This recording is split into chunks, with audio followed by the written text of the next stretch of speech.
In this section, I will discuss how to install RHEL 9 step by step.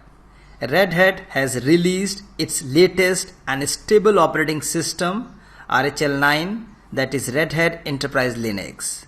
RHEL 9 meets the requirements of hybrid cloud environment as it can be installed on a physical server, virtual machine, and in a container built from Red Hat Universal Images.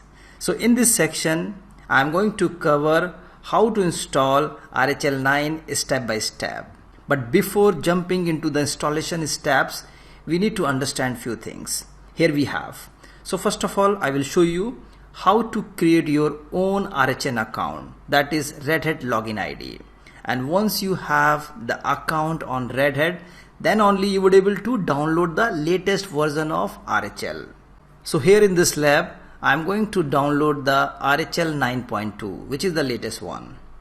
And after that, I will show you the installation of RHEL 9.2 step by step using Oracle VirtualBox. So here I am going to use this software, that is Oracle VirtualBox, for the installation of VM machine.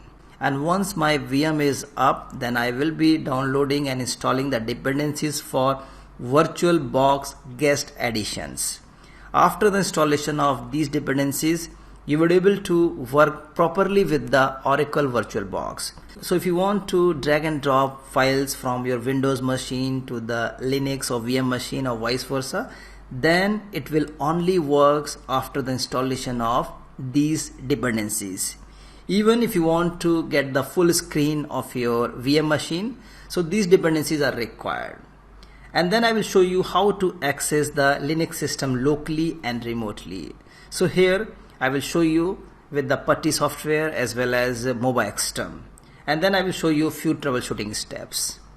So first of all, we need to understand what are the minimum system requirements for RHEL 9.